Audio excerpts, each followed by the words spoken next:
नाजरीन आदाब, आप देख रहे हैं MM न्यूज़ 24 उर्दू। आज की अहम खबर तांडोर से है, जहां रियासती हुकूमत ने ख़वातीन की फलाह व बहबूद और खुशहाली को अपना अव्वलीन मकसद करार दिया है।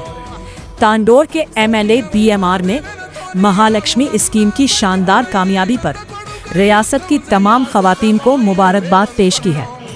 महालक्ष्मी स्कीम के तहत रियासत भर की ख़वातीन ने RTC बसों में तकरीबन 290 करोड़ मरतबा मुफ्त सफ़र किया है, जिसकी बदौलत उन्होंने सफ़री अखराजात की मद में 10,000 करोड़ रुपए की शानदार बचत की है। इस ज़बरदस्त कामयाबी के मौके पर तांडोर के रुकने असम्बली B मनोहर रेड्डी ने तमाम ख़वातीन को दिली मुबारकबाद पेश की। इस मौके पर RTC DM सुरेश कुमार की जानिब से मुनक्कदा एक खुसूसी आमे बतौर मेहमान खुसूसी शिरकत करते हुए MLA मनोहर रेड्डी ने आवाम से खिताब किया। उन्होंने कहा कि इंतखाबात में किए गए वादे की तकमील करते हुए इक़्तिदार में आते ही वज़ीर आला रेवंत रेड्डी की क़यादत में ख़वातीन की फलाह व बहबूद के लिए इस मुफ्त बस सफ़र की सहूलत को फ़ौरी तौर पर नाफिज किया गया। मज़ीद ख़बरों और ताज़ा तरीन अपडेट्स के लिए जुड़े रहिए MM न्यूज़ टा। ముందు హామీ ఇచ్చిన మహాలక్ష్మి పథకం గెలవగానే మీ మహిళలకు అందిస్తామని హామీ ఇవ్వడం జరిగింది।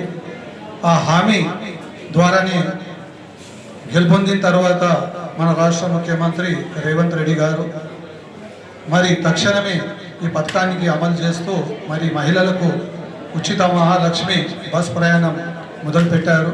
ఇందాక డిపో మేనేజర్ గారు 290 కోట్లు మహిళలు ఉచిత ప్రయాణం చేశారు, 10,000 కోట్లు మహిళలు పొదుపు చేసుకున్నారని చెప్పుకుంటూ ఇప్పుడే ఈ సందర్భంలో చెప్పడం జరిగింది।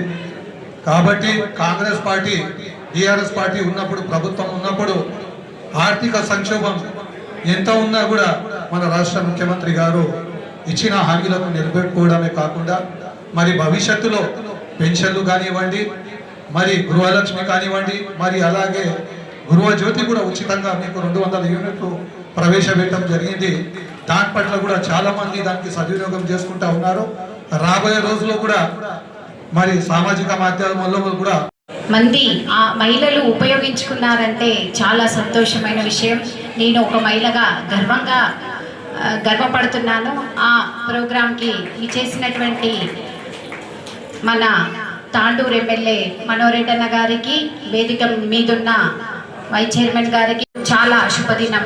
ఎందుకంటే ఒక మహిళగా నేను ఎంత సంతోషపడుతున్నానంటే మా మహిళలు ప్రభుత్వంలో ఏదైతే ఉచిత బస్సు ప్రయాణంది ఇంతగానం సద్వినియోగం చేసుకున్నందుకు చాలా సంతోషం। అలాంటి మన సీఎం రేవంత్ రెడ్డి అన్న గారికి ప్రత్యేకంగా మా మహిళల తరపున ప్రత్యేక ధన్యవాదాలు తెలియజేస్తున్నాను। ఎందుకంటే మనము ఒక ఇంటి లోపల నుండి బయటికి వెళ్ళినప్పుడు పేదవాళ్లకు ఒక బయటికి వెళ్ళాలంటే కిరాయి లేని పరిస్థితిలో చాలా మంది ఉన్నారు। అలాంటి వారికి ప్రభుత్వం ఇలా ఆదుకోవడం చాలా సంతోషమైన విషయం। ఇంకా ఎన్నో చాలా పథకాలు ఉన్నాయి మహిళలకు। అది మన ఒక కాంగ్రెస్ ప్రభుత్వంలోనే ఇంత మంచి పథకాలు సాధ్యమైనాయని నేను గర్వంగా చెప్తున్నాను। అందుకు మనకు ఇక్కడ తాండూరు లోపల కూడా ఏ ప్రభుత్వ పథకాలు తీసుకురావాలన్నా మన మనోరెడ్డన్న గారు మస్తు కృషి చేస్తున్నారు। దానికి మన తాండూరు ప్రజల తరపున అన్నకు ప్రత్యేక ధన్యవాదాలు తెలియజేస్తున్నాను। ఇంకా ఎందుకంటే ఒక బస్సులో పబ్లిక్ ప్రయాణం చేయాలంటే ఒక కండక్టర్ కానీ డ్రైవర్ కూడా కారణం। ఎందుకంటే వాళ్ళు ఎక్కడైనా విసిగించుకోకుండా ఏదైతే మహిళలను ఎక్కించుకొని ఇంత మంచి సదుపాయం కల్పించి 10,000 కోట్ల మందిని ఎక్కించుకున్నారంటే దానికి మీకు హ్యాట్సాప్ అమ్మా। ఎందుకంటే మీరు ఎక్కడైతే ప్రయాణించేటప్పుడు మీరే వాళ్ళకి ఆపి ఎక్కించుకోవడం అనేది చాలా సంతోషమైన విషయం। ఎందుకంటే ఈ రోజుల లోపల అందుకు చాలా మంది మగవాళ్ళు అంటుంటే ఇంత మీకే నా బస్సు ఉచిత బస్సు కాబట్టి మీరే నిండి మీరే సీట్లలో కూర్చుంటారు అనేది నేను చాలా మంది ద్వారా విన్నాను।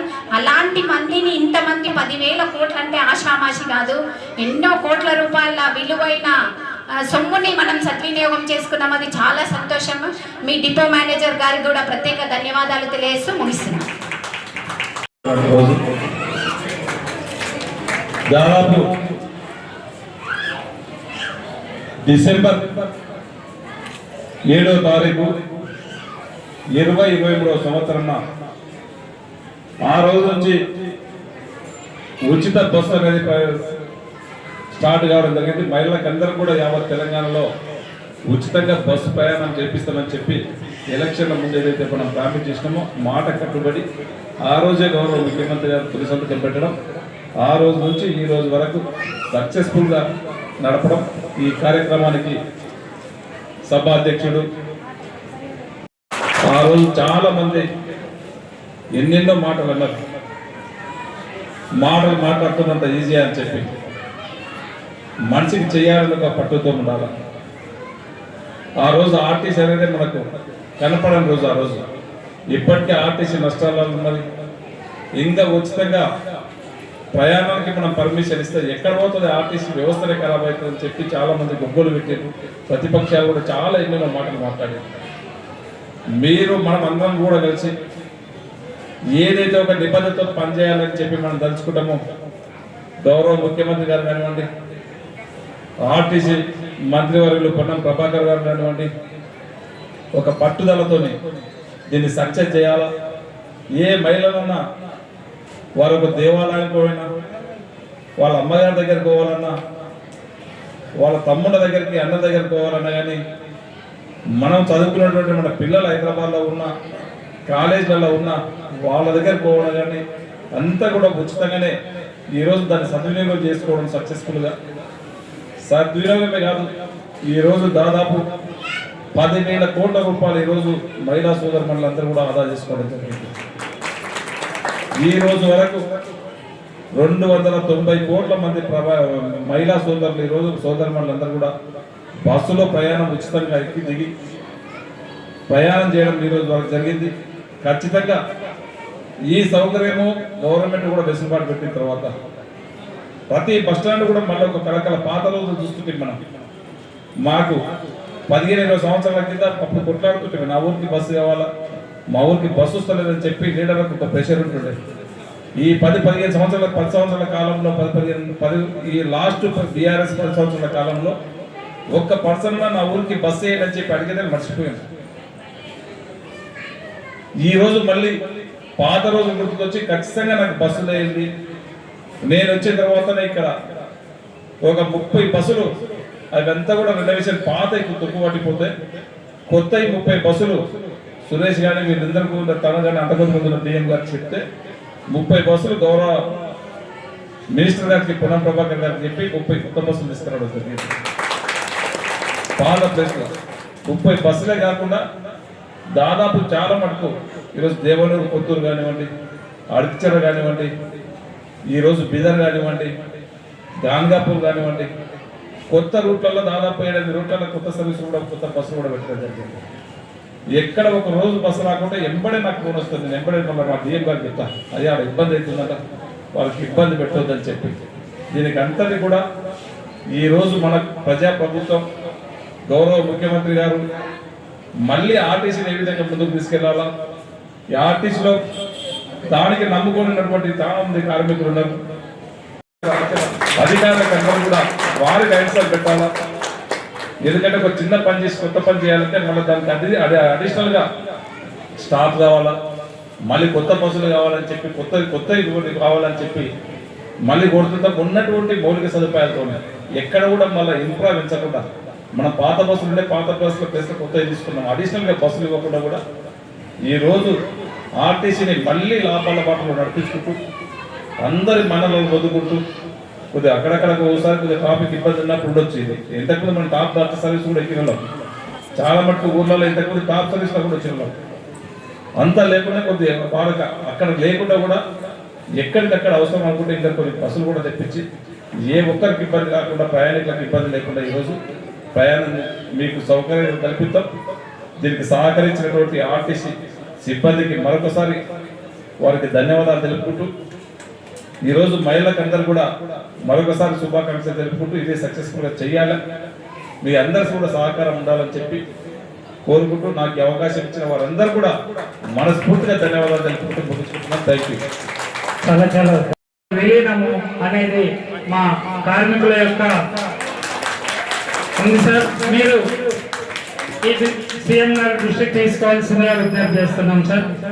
కష్టపడుతున్న మన కష్టాన్ని వృధా పోదమ్మా, అందరూ చూస్తారు, మన ఎమ్మెల్యే గారు మరి చూస్తారు, మనం చెప్పడం కోరుకోవద్దు. ఎమ్మెల్యే గారు, మినిస్టర్ గారు అందరూ ఆర్టీసీని ఒక దారిలో లేవాలని కృషి చేస్తున్నారు. మనం అమ్మా కోరిక కోరద్దమ్మా. ఈ అసెంబ్లీలో కూడా డిస్కషన్ అయినది. ఖచ్చితంగా మన మేనిఫెస్టోలో కూడా ఇది ఉన్నది మనం చెప్పి ఉన్నాం. ఇప్పుడున్నటువంటి ఆర్థిక పరిస్థితుల వల్ల ఒక 10 సంవత్సరాల నుంచి ఆర్థిక విధ్వంసం చేసి మనకి ఇవ్వడం, 8 లక్షల కోట్ల అప్పు చేసి మనకి ఇవ్వడంలో కొంత ఇబ్బంది అవుతుంది. ఏది ఏమైనా ఒక మంచి పథకాన్ని మీరు సక్సెస్ చేస్తున్నందుకు ఖచ్చితంగా మా గవర్నమెంట్ కానీ గవర్నమెంట్ గారు కానివ్వండి కూడా మిమ్మల్ని ఎక్కడ ఇబ్బంది పెట్టొద్దని చెప్పి మనకున్నది.